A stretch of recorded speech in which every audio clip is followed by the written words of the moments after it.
Hi, everyone, and welcome to tonight's SAGA session. My name is Tobias, and I'm the host for these sessions. And SAGA is the Swedish annual Game Design Awards. We hold these sessions at least once per month to spread knowledge about board game design and design-related topics. And we do this in collaboration with the Discord channel Spel Design Bubble. And for each of these sessions, we have invited a special guest who will do a presentation about the topic of their choice. And for this week, we have invited Erik Andersson Sundén, Kenny Zetterberg, Daniel Olai, and Magnus Karlsson, who will do a panel discussion for the first time ever on SAGA Sessions. And you will talk about, they will talk about how to approach publishers.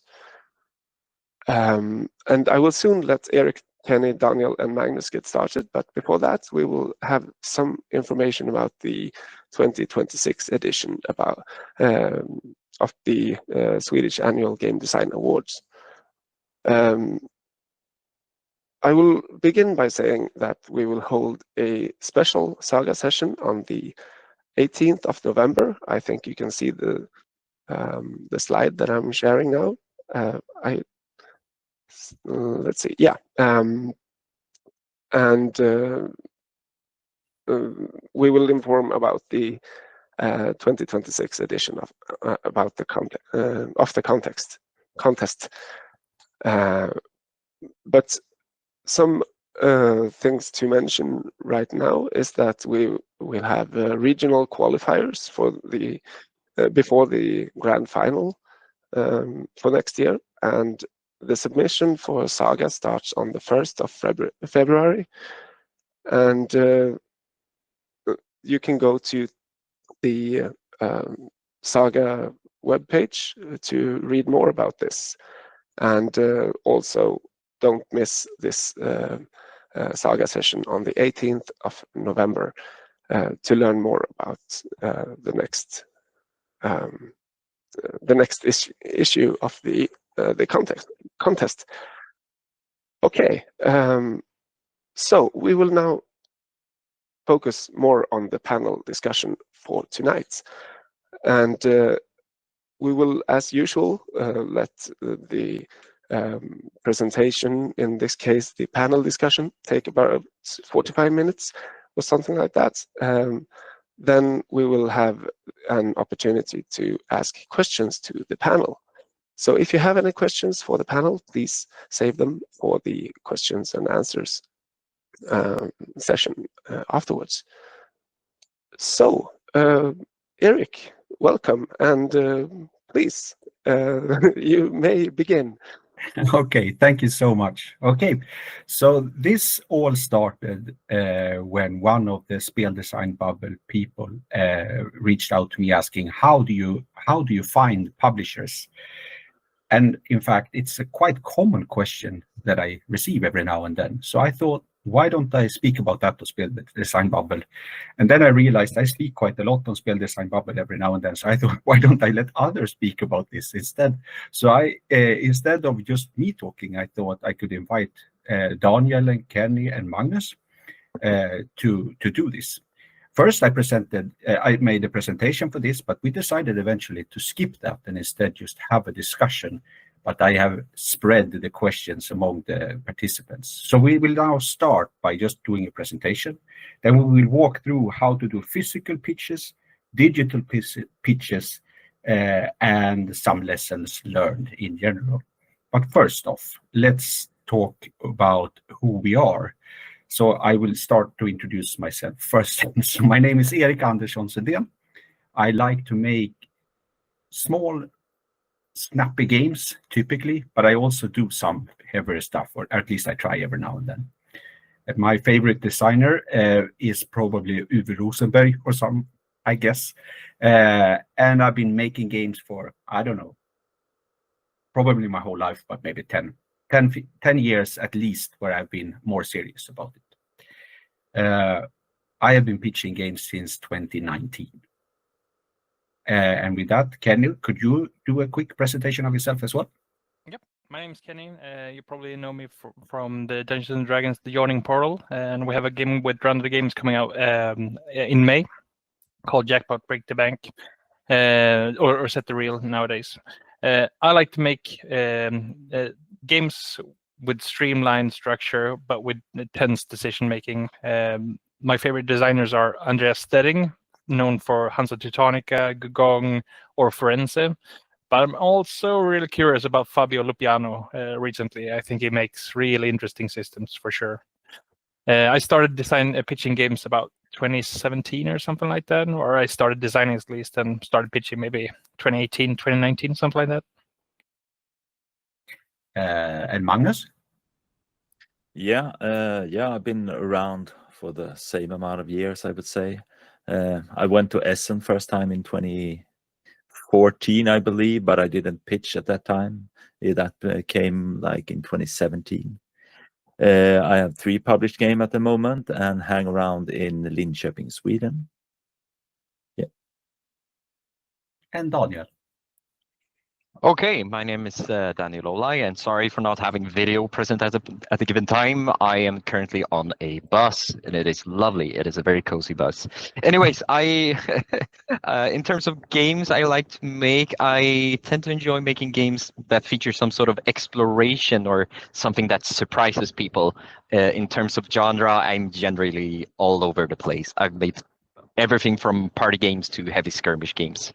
In terms of favorite designer, there are so many good to pick from. I couldn't really choose one, so I figured I'd mention someone a bit more unknown, Tuco Takokallio, who made Eclipse: Second Dawn of the Galaxy. It is perhaps the game that has influenced me the most as a designer, and also I think he needs mention because he deserves all the glory for that game. How long have I been designing? I started seriously making games in 2020, and I haven't been able to stop since then. I started pitching in 2023, and I've had, I guess, close to 100 meetings with publishers at this point. But I still feel like the junior in this sort of circumstance. But hopefully I can contribute in some way. Okay, thank you. So that is our panel, and we are the panel. I have distributed some questions, but let's start then with the first one. Why are we pitching, and what are we pitching? What are the goals with pitching? How many do you reach out to, and so on? And maybe something about the state of your prototype. And Magnus, if I remember correctly, you volunteered to take the board chair and run a bit to start with. Yeah. So why pitching? I would say that the first thing to realize is that there are a couple of ways of getting your game out. When you take the step from realizing that, oh, I just need to get this game out, it's too good for my own family and friends, or in realization that they have tired of your games. So you want to take the next step. And at the moment, I would say that there are 3 main routes. You could crowdfund, or you could self-publish, or you could go via a publisher. And in the first 2 cases, the crowdfunding and self-publish, you often don't need to pitch if you run it yourself. But if you want to go with a publisher, you have to sell in your idea and have them, bring the money to stand behind the project. But I would say that the difference, or the main difference, is that you think of like, do I want to do everything if I self-publish or crowdfunding? Like, do I want to do support? Do I want to do production? Or do I want to go the easy route, just focusing on design and meeting a publisher? But that's not entirely true, because pitching is hard. As Daniel said, he pitched 100 times in a couple of years now. And I would say, unfortunately, he doesn't have 100 published games at the moment. So the ratio is extremely low, and even lower at the beginning. Because this is, as any craft, something you need to learn. You need to build relations. You need to understand different type of publishers. Because the next thing you need to know or need to feel is, when are you ready to pitch? And I would say that differs so very much depending on which publishers you're approaching. I have met publishers that say, okay, isn't the finished product? We don't want to see it. And others is like, okay, just send me a post-it note with your latest thoughts and we can discuss it. So it's so very different from publisher to publisher. And that's one part of the relation building, that you need to understand your contact and your counterpart. Who are you interacting with? What can you do to present your things in a way that feels good for them? Can I pitch in a question then to the pitch Yeah. discussion? Yeah. So how many do you reach out to typically when you have a game? Well, I would say that I guess that's individual for us. I've been pitching longer than Daniel, but I don't know if I've reached 100 yet, because I think I've been more selective. Especially the first years, I felt I just didn't want to bombard everyone. But in hindsight, it might have been better to, because if you bombard a lot of people, you actually get some responses and you increase your chance of hitting the target. Because I would say it's a very small target that you are aiming for. You need to find the right publisher at the right time with the right budget and the will to publish exactly what you're bringing to the table. So if you go for at least 5, 10, 20 publishers, you increase your chance of actually hitting what they want at the moment. So does anyone else in the panel want to chip in on that? Yeah, sure. I just want to agree, because even if you research the publisher and you see that they have this type of game that you are designing that you have, like even two publishers with the same kind of games, one could say yes, one could say no, for sure. We had that exact experience several times. So I think it's good to have a good spread. Like we pitched for about, we've messaged about 20 publishers and got about 18 meetings or so during Essenspiel.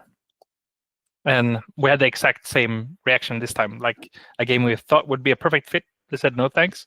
And others say yes. Like, so it's a coin flip. It's depending on the mood, what time of day, I don't know. But Kenny, when you say that you reached out to 20 publishers, are those 20 with previous relations, or was it new emails sent as well? I would say maybe we had 20 relationships before, but we reached out to 15 of them, and we reached out to about 5 new, mostly French this year, actually. That was an experience for sure. But so we try to add some new as well, because it's always nice to meet new publishers, especially if they have a really good game from last year. Like you're always looking for, you have the rising tide, right? Yeah. But just to make sure that everyone understands that if you're fresh and you send out 20 mails, unfortunately you need to expect that you won't get that many hits. Yeah, I can maybe chip in on that, because I've had a quite recent experience. Like I started pitching in 2023, and just for a backdrop, the game that I did pitch that year was a game that had won a game design competition. And so my experience was basically, I worked a lot on the pitching material beforehand. I made a nice sell sheet, I made a video, I researched many publishers, and I tried to like narrow it down to a smaller list of publishers that I could potentially contact and garner interest. But I tried to go a bit broader than 20. I think I messaged maybe 60 to 70 publishers, something thereabouts. So a lot of emails went out that year, and I got a grand total of 8 meetings at SN, just to get you some sort of sense for how daunting this task could be. Yeah. And I would say, and I think that experience that I had that year mirrors a lot of first-time pitchers. I think so too, Daniel. I have a bit different strategies. I will share that too, since we're sharing strategies. So what I do instead, I mean, of course, we all play a lot of games, but I try to pay quite a lot of attention to what publisher is doing what the past year or so. And as I reach out, I don't send mass mails at all. I send one mail where I mention one of their games, why I reach out to them, and I say quite specifically, like, "Hey, I know you have made this game, and I have a game about of the same weight or with a similar feeling or whatever it shares." And I try to look for something in their catalog that matches my game, and then I say it's something like that. So just so you know. It makes two things. First, of course, it's using their reference frame, and that's one way of getting it into their head, I guess. But it's also making sure that I'm not sending this to. I mean, you can't do that with 100 publishers. So instead, you just do that for those that you know could be a good fit, and they would know that too. It's also a sign that you are actually paying some attention to what they're doing. But as you can hear, 4 people, 4 quite different strategies, and I definitely want to say that. Well, the first year could be kind of rough in how many replies. Not even no's. I mean, no replies whatsoever because you are so new to the hobby. But I guess that then we have covered why we pitch, and I guess we move into a bit on how to pitch. Then, what do you say, Pat? Are we ready for that? I think so, right? Yeah. And I before this, I split it into 2 different kinds of pitches. One is the physical pitch, which when I say that, I mean going and meeting the publisher in person somehow at some location. I don't know. So, and then, I mean, one of the questions is, of course, where do you do that? Who do you reach out to? I guess we already covered that to some extent. How do you prepare before the pitch? What do you have to do? And then how do you behave while you pitch? And what is a typical pitch meeting? I want to hear your experiences on that too. Is it a huge hall, or is it a little closet that you're doing this in? I guess that is a good start. I think one good thing to also address, so remind me if we don't, how do you handle a no? Because I think it's super important that during a pitch, you will get a lot of no's. This is the business of no. So you need to be prepared for that and how you handle that. I can share one story that Kenny and I had together after. But let's start with Kenny. I think I asked you to do this introduction to this topic, right? I cannot hear you, Kenny. Can you hear Kenny? No, I have to unmute first. Clever. But I got a bit of a cough, so I'm muting myself in between talks. So I would like to say that how to handle a no. Like when I usually do most of my designs together with Christian, and what we try to do is that we want to make. We have the benefit also that we make very smooth game designs, not the convoluted ones where a lot of small intricate details and subsystems. We try to keep it clean. So what we want to do is that we want to make a product that is as polished as possible. And by polished, I mean it should have pretty good UX and UI, that the components move from one space to another. That helps also with the pitching as well. What do you mean with UX and UI? UX, user interface and user experience. So it's a term for mostly digital, but it's the way that you interact with the product, basically. That you have a natural flow, and that you know that we all know the doors, that you either push or you pull the doors. It's called the Norman doors within UX. Like sometimes you don't know if you're supposed to push or if you're supposed to pull. That's bad UX. You should have the push sign or a solid knob or a bar to draw. Then you know it's supposed to do that. And within games, we want to get to the core affordances. Thank you very much. That would be good. So within the pitch, we want to get to the core of the game as soon as possible. What's the hook? What's the catch? Because the publishers have played the games, thousands of games. They've probably seen thousands of prototypes as well. they know what a worker placement is. You can skip forward with that. Just get to what is the experience like, and get to that as soon as possible. Because what you want to get is a no early on. Because fine, let's not waste their time. Let's not waste our time. We usually have other games to show as well, so it's better to get the wrong games out of the way, so that we can go on to the good games that they might want. So let's say you have a meeting. How do you now prepare for a pitch? What do you do? So before the pitch, besides preparing the components, the rulebook and stuff like that, Chris and I usually have a talk about how we are supposed to pitch.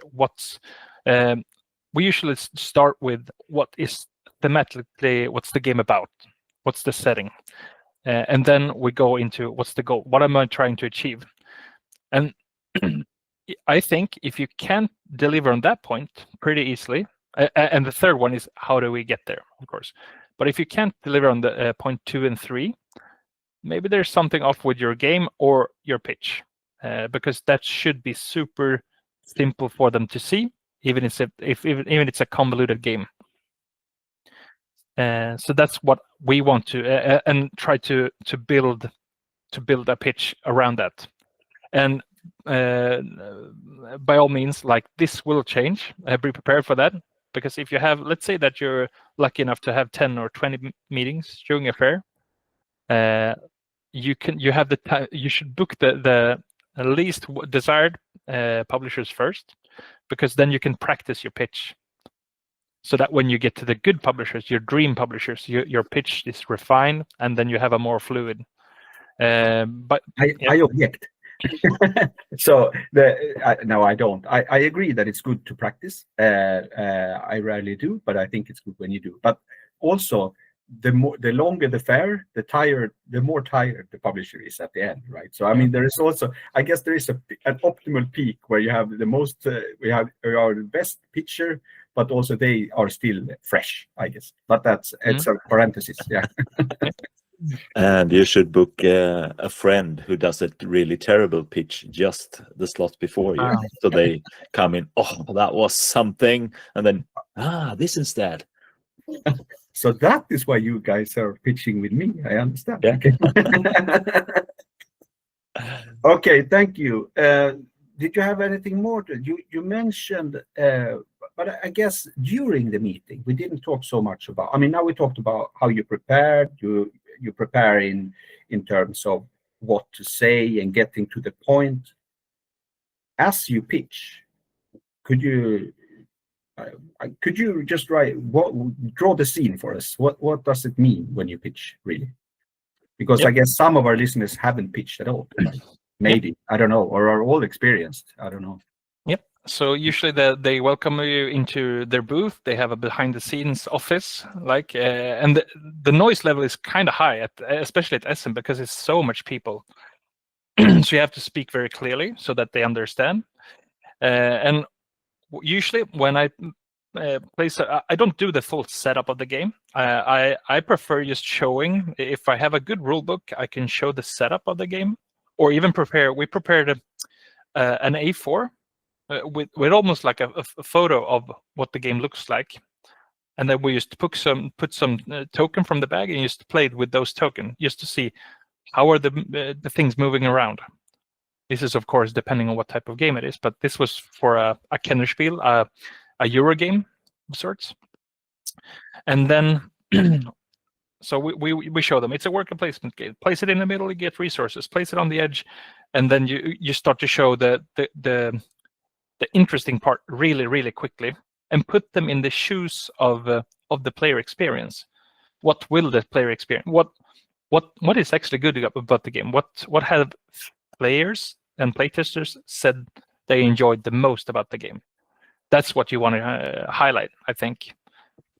Get the good part immediately, and don't bring up edge cases. Don't bring up tiebreakers. No one cares. It's too early. The goal of the pitch is they want to know more. So either they will ask for a rule book or they will ask for a prototype. And I think that's the goal of the pitch for me. Yeah.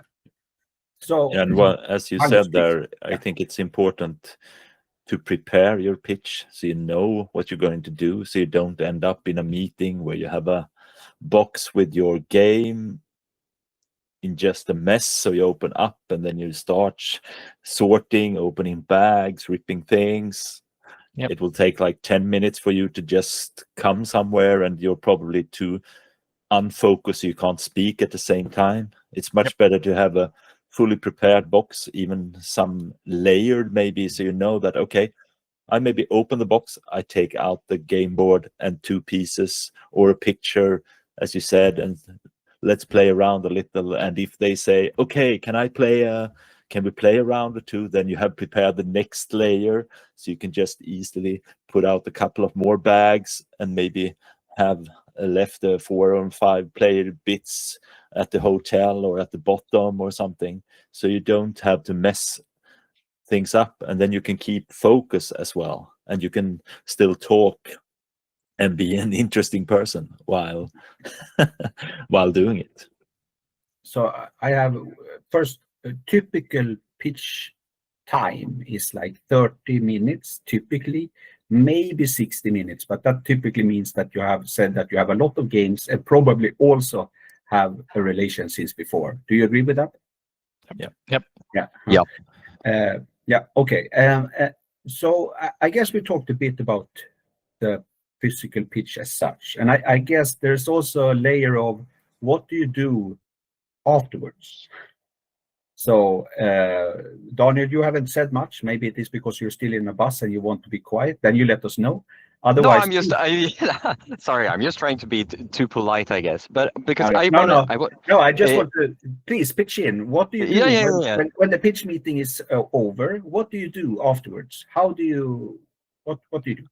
Well, first and foremost, it depends on how the meeting ended, so to speak. Like usually if you have, I would actually try and roll back a little bit, because Kenny said that he deems a meeting successful if he got to leave a prototype or if he got to leave a rule book with the publisher.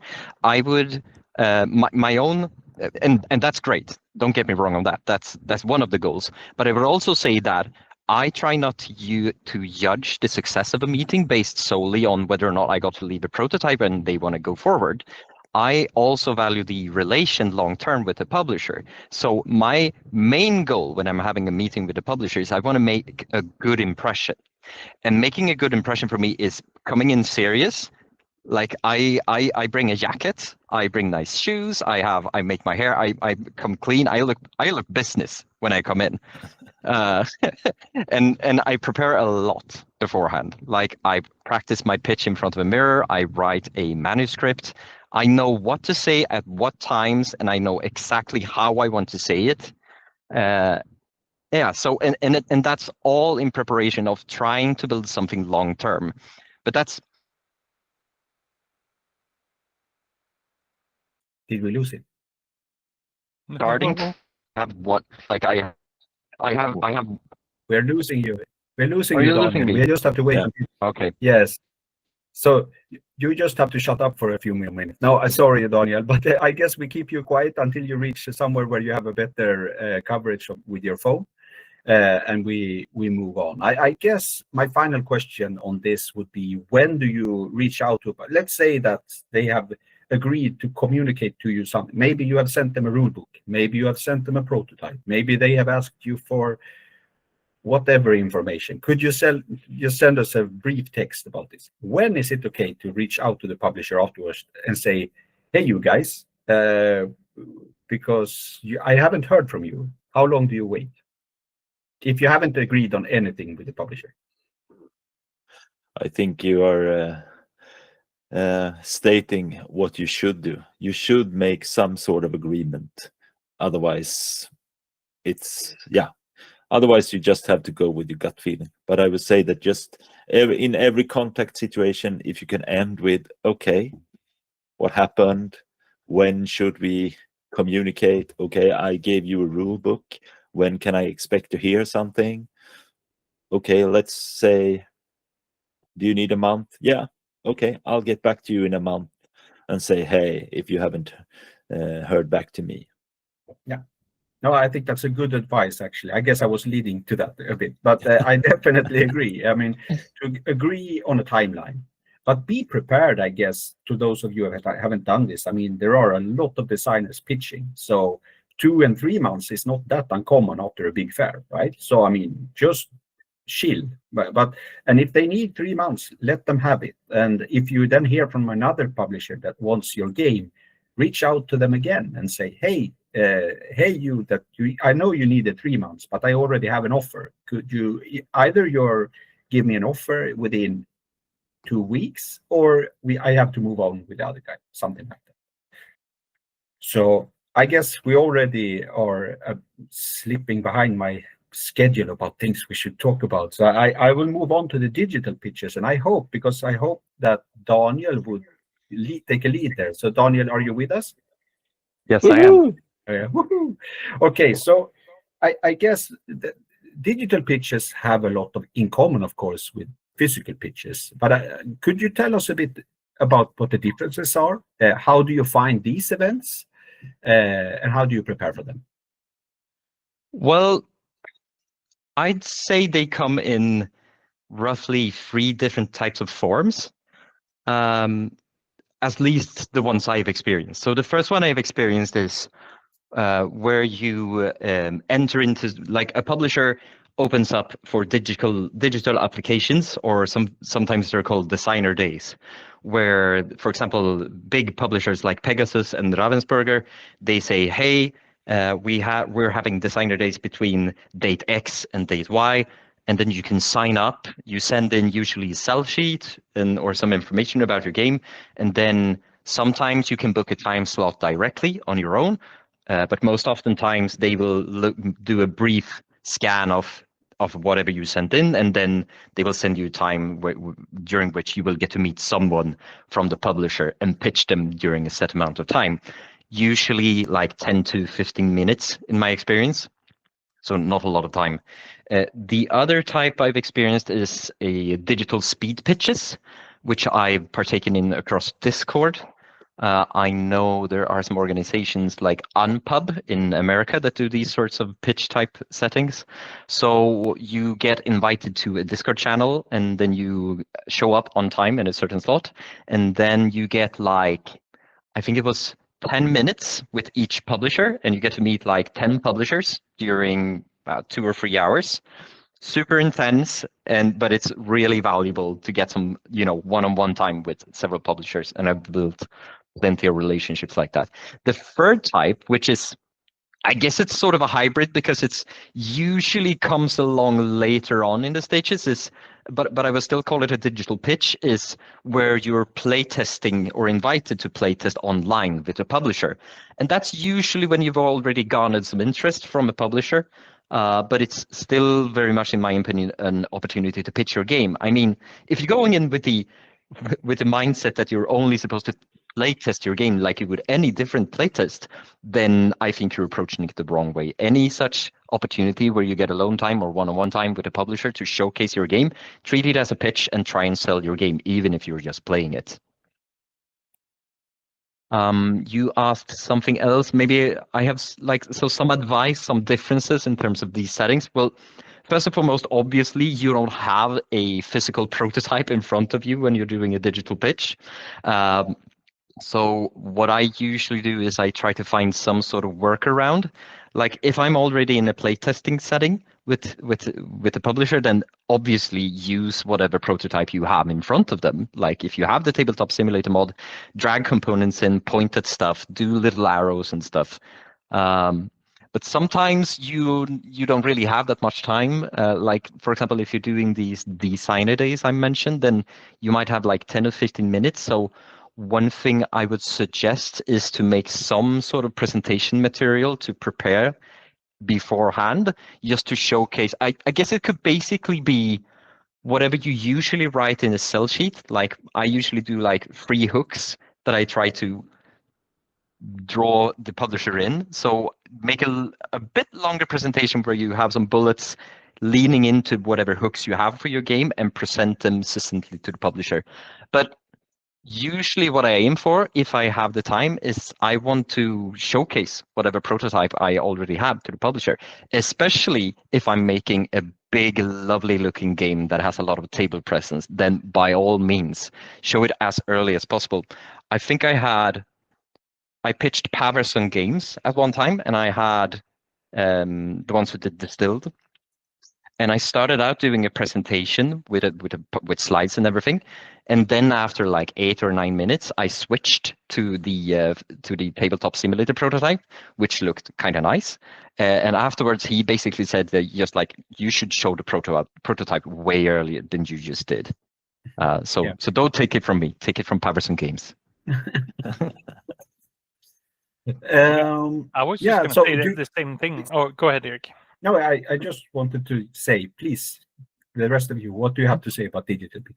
Yep, I was just going to say the same thing, Daniel. Like, go to the game, because at the end of the day, they want to see the game, they want to play the game, and sure, slides are good, but I think that we should use the digital medium as to our advantage. When we're pitching at Essen, we have to unbox the game and do the setup. Like, as soon as they come on the call, you have the TTS prepared. You could just invite them to their, like, everything's there, and you can rig the deck so that they get a good experience, everything like that. And one thing that I also want to add, when playtesting or when playing the game, make sure to ask of their, like, how fluent are they in TTS, because that varies a lot. Like, Jesus Christ. Some games are not good for playing in TTS if you're not very fluent with it, for sure. I think my experience is that most developers, at least that I've been playing with, they are very experienced in Tabletop Simulator. Usually, I would say that the ones that even consider playing your game on Tabletop Simulators are the ones that are quite well versed in it. Yeah. So I would go in expecting them being experienced. And do you have an experience with some developers or some representative from a publisher that has very little experience with Tabletop Simulator? Oh, yeah. That's interesting. Please tell me more. There's no secret here. I mean, I just got Buttonville released with Ravensburger, and the developer refuses to play digital games. He just hates it. So he just go for physical. So he printed all our 300 cards and played it by himself with his friends, and then we talked about that experience as well. So it definitely happens. And speaking of that, I mean, it could be that you're a designer that hates doing digital as well. And I should tell you about the hybrid here, because I don't think you need the TTS to do digital pictures. I mean, during the COVID years, I know that I pitched with just my cell phone and putting it, filming my table and playing the game on the table. I mean, this was before TTS was a big deal, so I didn't know about TTS basically. Maybe it was probably there, but I wasn't aware of it. And I think this is still something you can do for sure. I mean, show your game early on, even if it means that you have behind your laptop, you have the full game on the screen. I would say you probably even have the same advantages. You can have done the setup in advance. You can have done all the stuff that you can do on Tabletop Simulator, and you just go. So I mean, we are in a physical world when we do board games, right? And the best experience is there. I guess don't underestimate showing the real stuff. And I mean, I think all three of you do brilliant looking prototypes typically. So showing them off, early on, I think that's a good tip. I think, can I just add that if you can actually show a physical prototype to a publisher, then that can be a huge advantage and something you can leverage as well. I think there are some designers that, at least nowadays, is my impression, that they only do digital prototypes and they don't put it to print unless they really have to, basically. So if you can showcase something physical, then that can be a boon. Yeah. Agreed.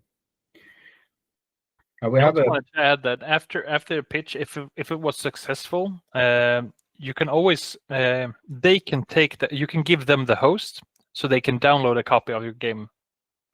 And then they can play whenever. Yeah. agreed. So we have like 10 more minutes before I promise Tobias to leave the floor to the rest. So I want to also talk a bit more broadly. Now I haven't given this word to the rest of you. So lessons learned as we have done this. And I mean, together we have a few years of experience. I guess, what are the typical mistakes you have learned?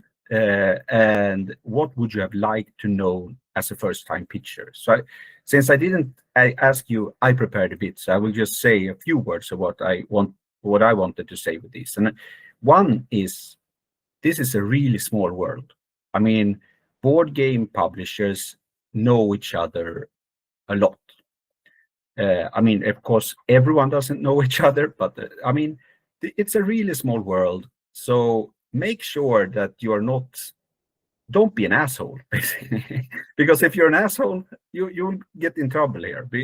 You want to be someone, I think Daniel said it too, you're about to build a relationship with someone that you're supposed to collaborate with for a year or maybe 2 or maybe even 3 if it's a big game. So you also want to show people that you are someone that is fun to work with. So you're not only selling a product, you're also showing off that I'm one to depend on and to collaborate, good to collaborate with.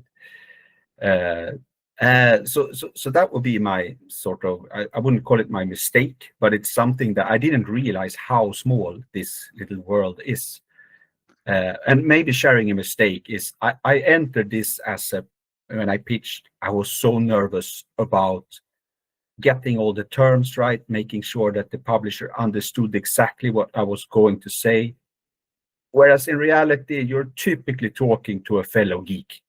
I mean, so just rely on, I think this leans a bit towards what you said, Kenny, earlier on. Like, just know that these people love playing games. They are looking for specific stuff.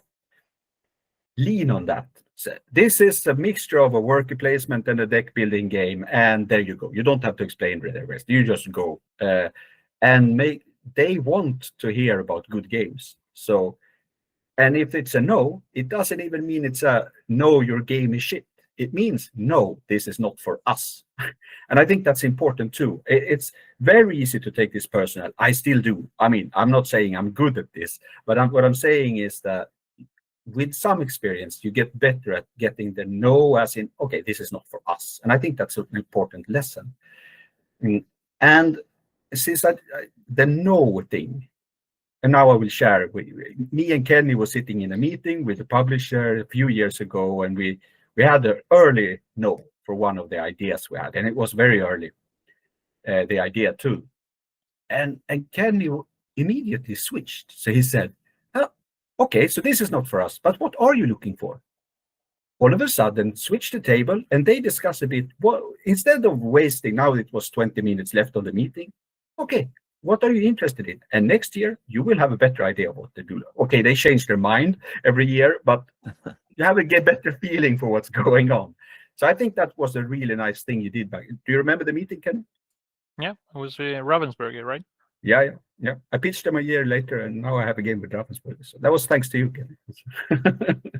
Okay, so the floor is yours, I guess. We have like 5 more minutes before we leave the floor for general question. We even have some questions in the comment book. But do you want to chip in on lessons learned more than what I just said? I would like to chip in on like the rejection part, I guess, but in a more broad sense. Because one of the big mistakes I did with, now looking back with my first game that I pitched, was I got so invested in every little thing. I got a reply from a publisher. I was over the moon. I booked a pitch meeting with a publisher. Oh, that was the best thing to happen in 20 years. And it's nice to have feelings. It's always nice, but it also comes back to you on the other end. Like, if you get so invested in every little publisher, like I could see myself, for example, I pitched the guys who do Gaia Project and Arc Nova. I can find the name right now. But I so badly wanted to have my game signed with them, and they looked at the rule book, and then when they came back and said, yeah, Feuerlandspiele, So then they came back and basically said, "Oh, we don't see anything interesting about this game at all." And that was all the feedback I got. I was devastated for a week. So my advice is basically like, your one game is great, but don't live and die by it. You will get so many no's along the ways. Like, enjoy the highs, but don't get pulled away by it, I guess. Yeah, and to add on that note, I would say that one way to handle the no's is actually have several projects, because as we had said, it's so hard to really know what publishers want, and it's much easier to come in and have a little portfolio and say, okay, I have these 3 games, which one do you want to hear first? Okay, let's start with that. And then they say an early no, as Kenny said, okay, we move on to the next one. Because that comes with time, right? Yeah. But maybe I should this comes back to my first advice on who I pitch to. Also, don't pitch broadly. I mean, in that meeting, if you have a broad portfolio, and some people do, I typically have quite a limited number of designs. I just don't have the stamina, time, or whatever I should blame for not having that many games for each pitch event. But I also see some coming in with their big portfolio of like hundreds of games. And I have honestly heard after such a meeting from a publisher to me, it's like, I don't know how to pick from those 100 games. He should tell me what games is good for me.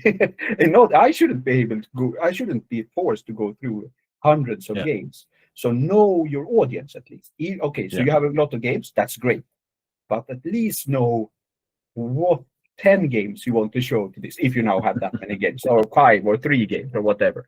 Because I got that directly after such a meeting, and he was also late because that person kept on bringing new games onto the table, and delaying my meeting. So afterwards he was like, don't do that. Please don't do it. Be respectful for sure. Is it okay if I share just 2 quick listeners or whatever? Yes. So first of all, I forgot to mention, take notes during the meeting. The publishers are so experienced of playing games, they literally play test your game as you are pitching it. This isn't interesting. This isn't new enough. You're allowed to ask why. Do that, because they will tell you and they will inform so much. And we had exactly this experience this year, and we improved the game 10%. As we are sending out new prototypes to publishers. So that was really good.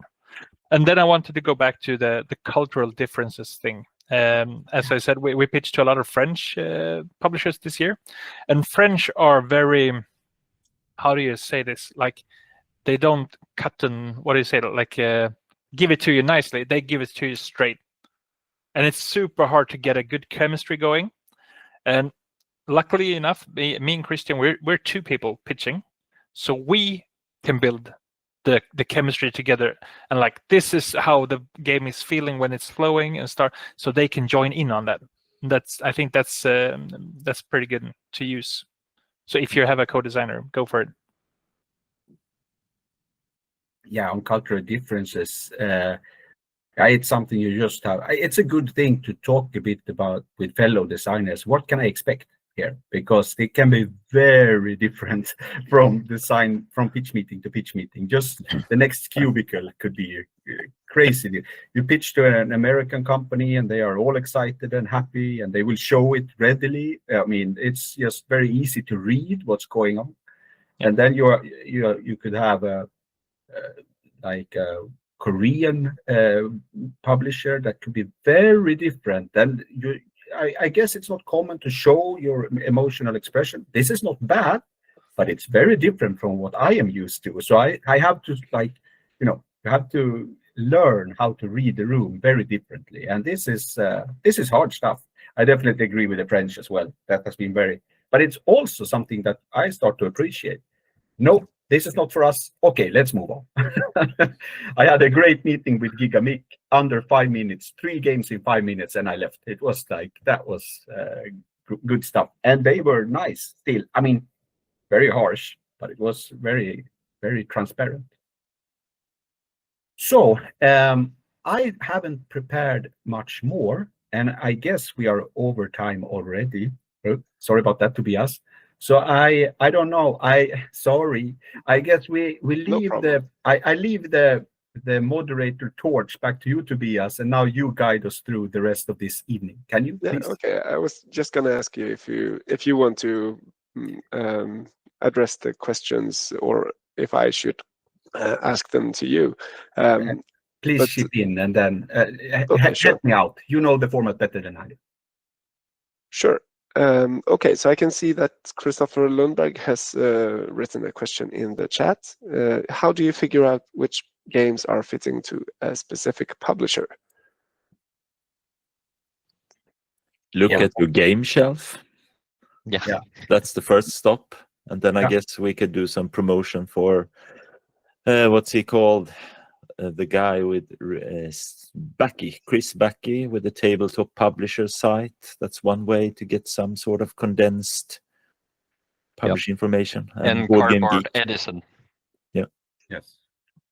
So, but I mean, I have not used any of those services, even though I hear very good things about them. But to me, knowing what games I like, I typically, so far, I'm designing games that I like. So I also know what publishers I typically, as a gamer, look for. This also means, since I don't buy as many games nowadays, I miss some of the new publishers due to this, I think. I mean, bookshelf is the first thing I do, but the second thing is I talk to my testers. I mean, you have all four of you. Tobias has also given tips and ideas on who to pitch a specific game to. This would be great for that publisher. Take notes also during your when you playtest, right? Yes. Right. Yeah. And just to going back to the part of building relationships with publishers, I've had games where eventually they playtest the game and say, no, it's not for us. And then I could with good faith ask them, like, what other publishers would you think is a good fit for this type of game? And sometimes they even recommend me before I ask. So building good relationships is everything in this industry, I think. Yeah, I mean, especially if they say, I like this. It's not for us, but I like this. And then that's a very good follow-up, I think. I definitely agree. So who would you pitch it to? Yeah. I would like to add one final thing. So what I've been doing, I tried a sort of a new method this year, because previously I've been doing what you guys already been mentioning. But what I did this year was I actually, when preparing for Essen, I went through almost every publisher in the Board Game Geek list of publishers that would be attending or showcase games there. And then I studied using a terrific site made by a Danish person that I can't remember the name of right now. But he basically made a service where you get a showcase of all the games they've published in the last 5 years, sorted by mechanic, age range, playtime, etc., etc. So what you could do in this service is you could enter the name of the publishers, linked by Tobias in the comments right now. You could enter the name of the publisher and then quickly get a sense of, okay, does my game fit in terms of what they usually publish? That was super helpful. Does it go the other way around? Like, here's my game, what publishers fit this range? If you could make that service, I would buy it 100 times over, Kenny. But no, it does not work like that, sadly. Alan, work your magic. That's great. Okay, so the floor is open for questions. So if you have a question, please either write it in the chat, or you can also use the interface hand raise tool. Yes, Mo. Hi, good evening. You know, I always have some questions. My first question I have to ask is, how do you balance what you do with games plus whatever pays your mortgage and your family? That's a lot. Can I just say I don't? Working on balancing myself, my dog, and games. Like, how do you balance your family and the regular job and the games? So I have a bit of a puzzle to solve here, so I can start. So I am married for the second time. My wife has 4 children since before. I have 3 children since before. I'm taking care of that. On top of that, I am a researcher at the university, and then I do design. So what do I do? Well, I have agreed with my wife to have Thursday. Thursday is my design day. Of course, I do some design every now and then where I just ship in whatever. I mean, so all of a sudden she's doing some work in the evening. I will definitely do design. But on Thursdays, she doesn't expect me to do. I mean, okay, I would help out with the dinner. But after the dinner, she will take care of the kids, making sure they get the toothbrushed and whatever, and I will just do design. So if you ever collaborate with me, you will hear me say, "Can you do it on Thursday?" Because then I don't have to ask for, making sure that the logistics works. So that is how I do it, at least. And then I use every free time that pops up every now and then. I typically do some sort of design as well. But that's just my little piece of advice, to reserve some space, because it takes time. And I think a boring follow-up to that is prioritize.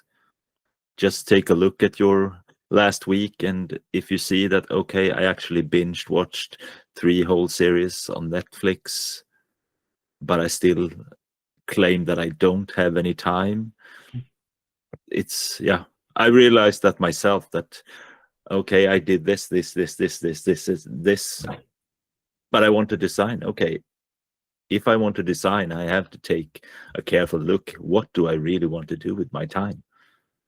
It's kind of boring, but it's sometimes just, okay, now I have time and I feel much better because I don't try to do that extra thing all the time. I focus, and then it can actually bring more time sometimes, because you actually do more of what you like, and you have bigger chunks, so you don't have to context switch all the time. Yeah, I agree. Yep. I agree. And I also, me and Christian, we have been scheduling our Thursday to take a leave of absence from our normal work. So that means cutting 20% of your income, sure. But it's also like, now we have 8 hours dedicated design time.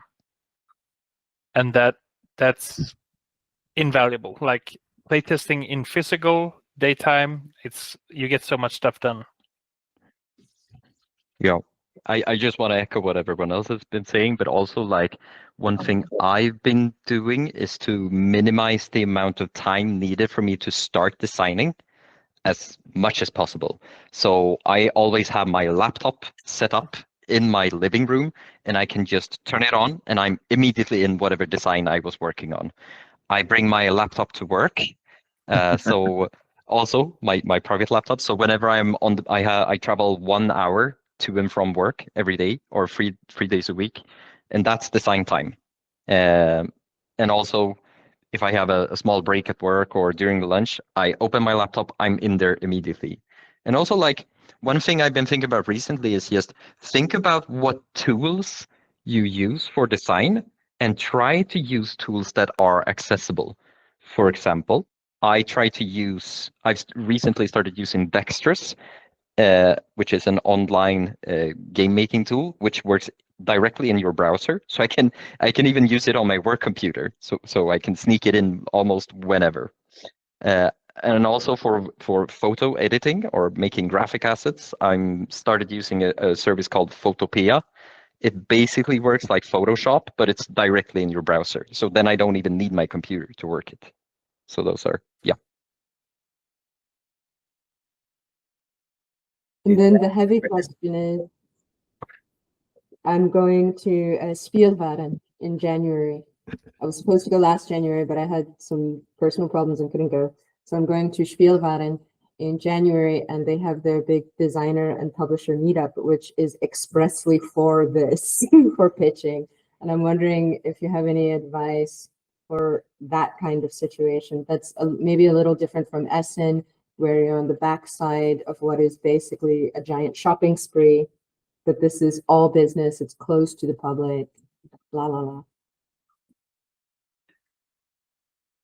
So I don't have, I haven't been there. Have any one of you in the panel? Has anyone in the audience? I haven't been, but as I understood it, and please correct me in this, Mo, but I think you get a table where you can showcase up to 3 prototypes, and then publishers can walk around and look at your prototypes, and then you can pitch directly to them. Is that? Yes, that is what the organizers told me about it. Yes. Yeah. Yeah. So it's not the.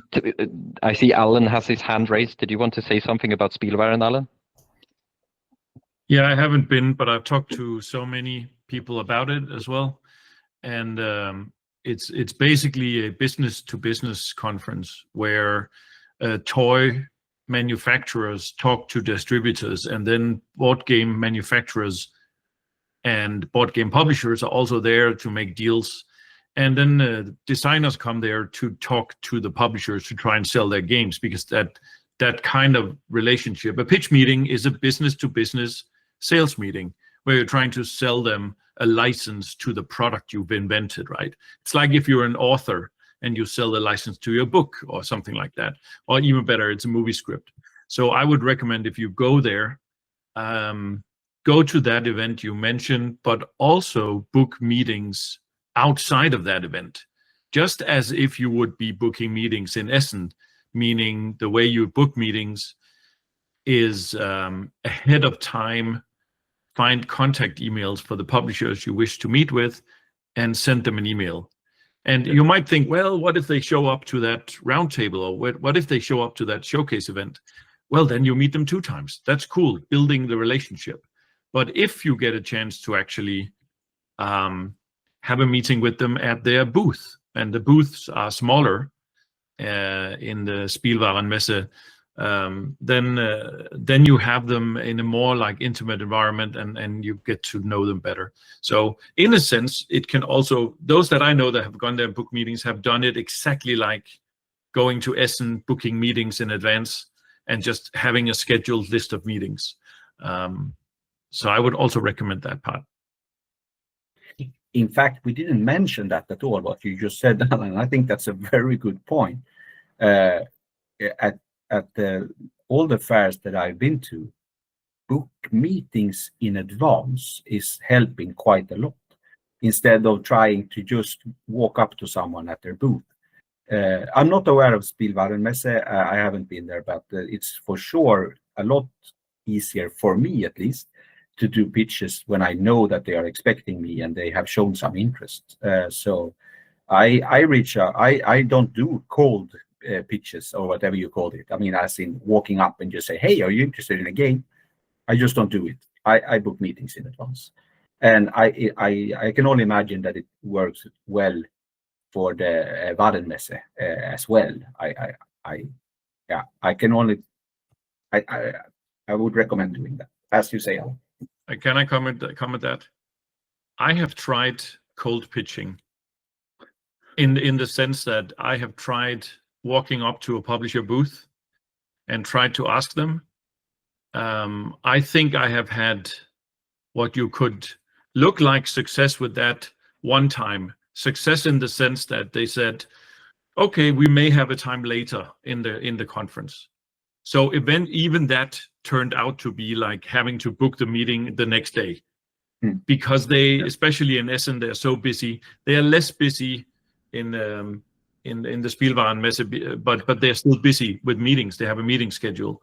So it's very important to book business meetings ahead of time, because then they know what the meeting is about, and you're not just disturbing them while they're doing something else.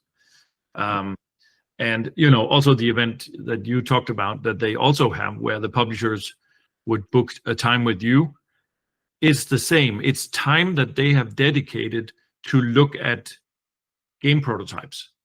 So, and that may be 3 hours where they decide we will spend those 3 hours like browsing what projects are there and going to see them.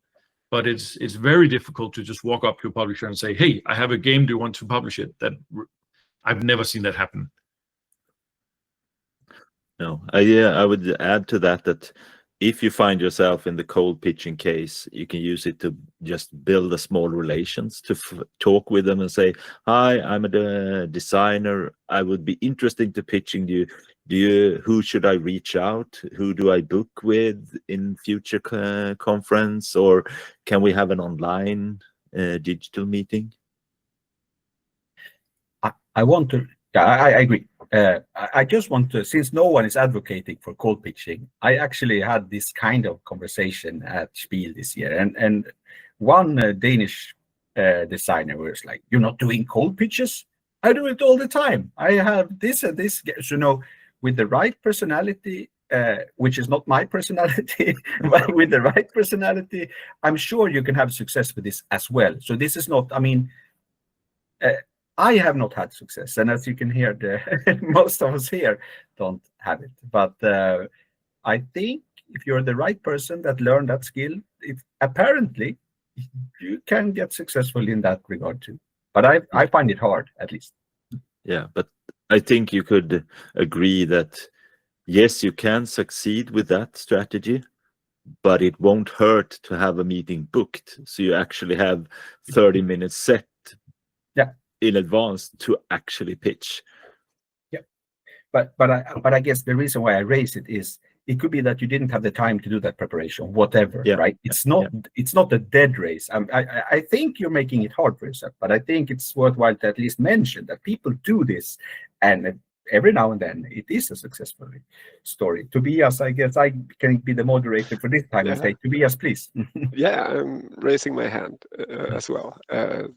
Do you consider it to be cold pitching when you are showing one game in particular, but they are not interested in that one, so you pick up another one and show that instead? That's not considered cold pitching, so to speak, right? No, you at least get the time slot, so you have their focus. It's lukewarm, basically. Yeah. I think the term cold pitching comes from sales, and it's basically about not having a previous relationship established with whoever you're pitching. Okay. Yes, I think we could probably move on if anyone else have any questions. I can see that Jason also wrote that he had moderate success with cold pitching, but yes, having a meeting booked is preferable. Okay, I actually had a question about something that you talked about way back, and that's about when you have had a meeting with a publisher and they are interested in your game, and you have either sent them a prototype or the rules document, and you want to set the timeline as you spoke about before. How much would you push them to actually set the time when they can, when they are probably done reviewing it? Would you say, like, can you look at this within 2 months, or should you leave it up to them? And what if they say, we don't know? We have a lot going on and we cannot say when we get the chance to look at this. I would say that even if they say we don't know, I usually at least say, okay, when should I contact you to see if you have forgotten this? What's the minimum? Like, is it in 2 months, 3 months, or just to give me some sort of indication that if I hear back, if I email back at them in 3 months, it should not be a surprise for them. Yeah, I would agree that I try to remain flexible in those terms. So if they mention some way, like usually when you pitch them, the ones that have experience, in my opinion, they will usually indicate some sort of time window in which they will play the game. Like, for example, I had one publisher who said, oh, I will probably play this in December sometime, but it could depend on this and that. And then you at least have some kind of indication. And then I just want to go back because my phone line cut out when I was supposed to answer what do you do afterwards in meeting earlier. And I remember we not really answering that. So usually what I do after a meeting is I email the publisher I thank them for the meeting, and then I confirm whatever we agreed upon on the meeting that we had. So if I agreed on sending a rulebook, then I say, here's the rulebook we agreed on.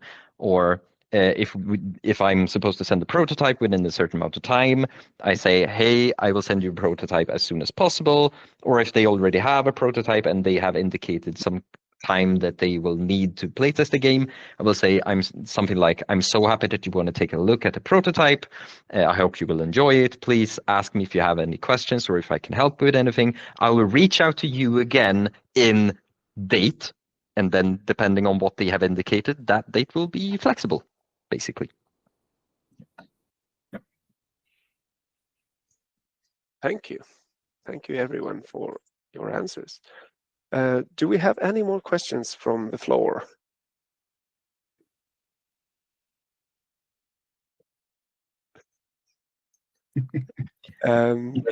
Yes, Alan, please go ahead. So I think we talked about it just now, of this thing about booking pitch meetings. But maybe you can all just say, because I know you all do it, and just, yeah, like you can do like cold pitches in the sense of just walking up to someone, but all of you are not doing it. So if someone is sitting in this meeting and thinking that's what you should do, so what you maybe miss talking about is, when do you start planning for booking those meetings? And usually if you go to a meeting, or even if it's an online event, so when do you start writing to them to book the meeting? And how much do you spend in front of your computer writing those emails and all of that stuff? And that is not game design work, that is sales work. And it's something that should not be underestimated, in my opinion, and maybe you guys can just comment a little bit on it. Yeah. So maybe I can start, because I think I'm on the extreme end in terms of preparation, so I can scare everyone, and then the others can take the reins and calm things down. So this year I started research. So Essen is where I pitch my games, basically. Nowadays I only do pitches at Essen, because that works for my life. And Essen was at the end of October. So my preparations for Essen start in the beginning of August. And that's when I start. Usually that's about 2 months out of Essen is usually my time slot. So then I first go, okay, what prototypes am I bringing? And what do I need to prepare for them in order to be nice looking prototypes? I always go for pretty prototypes. So I usually try to gather all the materials and making sure that I have a nice box, a nice looking rule book, yada, yada, yada, all the cool stuff. So that I do like 2 months before. Right after that, I start researching publishers. And what I do is I go through all the resources available to me, and I go through every publisher. So I went through all of Cardboard Edison's publisher catalog. I went through all of Tabletop Publishers. I went through the Board Game Geek's Essen list. So I think I have an Excel spreadsheet with like 800 publishers listed, where for each publisher I have indicated what game I am pitching to them. It could be multiple games, or if I'm dismissing them. And also for each publisher, I indicate if they are big, medium, or small in terms of size. And that is judged based on how big of a catalog they have. And then I also add a small number that is basically an indication of how good of a fit I think each game I'm pitching to them is for them in particular. Yeah, yes. Wow. What can I say? I mean, okay. He does Excel for a living, you know. Yes, I'm an economist. I do Excel and data science for a living, so I enjoy this type of stuff. But yes, a lot of research. Okay, I have something similar, but not just as well researched.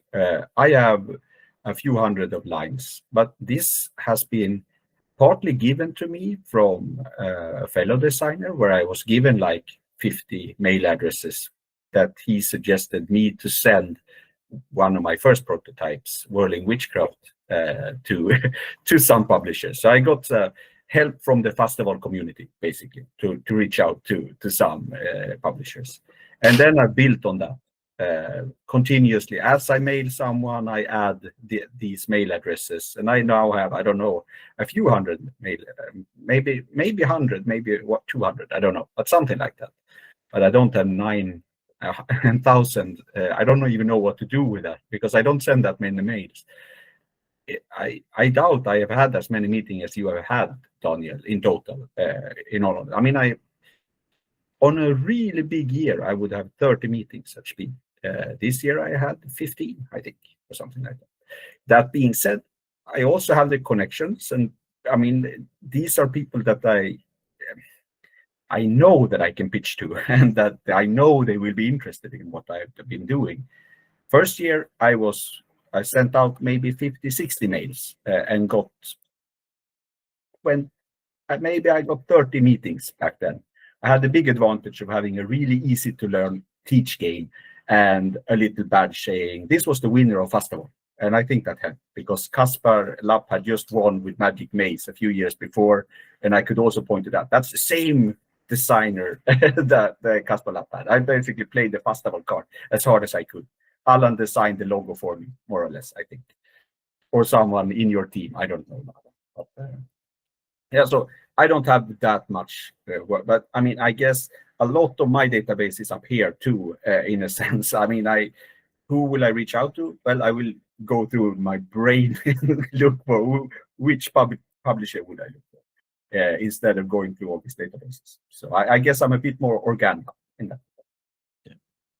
But I think you're, Alan, what you said, that you need to be a salesperson is absolutely correct, because you need to look into your games and see what selling material you need. You probably want a sell sheet, maybe a short video, maybe more videos, somewhat finished rule book, or not finished, but at least a rule book that a publisher could accept and understand the game from. So I would say that I try to book my meetings 1 to 2 months ahead of SM, because I know that if I do that, I can choose a little of times. This year I was a little late, so I think I booked the last meeting like the 1 or 2 weeks before, but then it's much more or much less times available. So then you just need to see if you can fit them into your schedule. So at least 1 month ahead of a big convention, it's good to have your meetings at least started to send out. Because this year I sent some mails to people I already had relations with, but even those were missed in their mailbox, so I had to come back a week later and say, sorry, did you see my mail? Oh, sorry, I missed it, I had too much to do, blah, blah, blah, blah. So it's always good to have a little bit of time, because it will drag out often.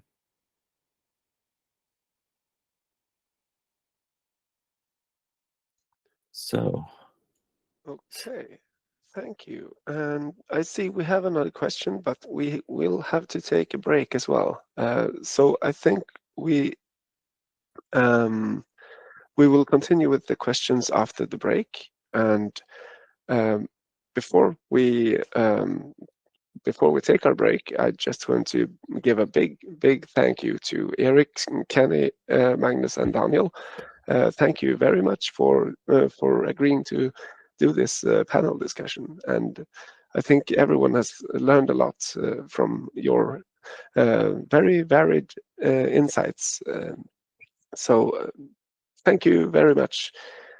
And yes, I also want to mention again that for our next SAGA session, that's in 2 weeks from now, we will give more information about the 2026 design contest that is the SAGA. So stay tuned for that, and for those of you who will be back after the break, we will continue the discussion then. And well, thank you everyone else for participating tonight. And when do we reconvene? Come again? When do we meet again? Now in this after? How long is the break? Oh, 10 minutes. So let's say at 10:03. So yeah. Do you have any final things you want to say to the folks before we end for tonight? No, just thank you for having us, I think. And I think I speak for us all when I say that, right? That's great. Yeah, they're all muted, but they agree silently. I'm doing emojis. That's what everyone else is doing. I can see them. Yeah, beautiful. Yes, thank you very much, everyone. And we'll see each other in 10 minutes. Yeah, have a good night.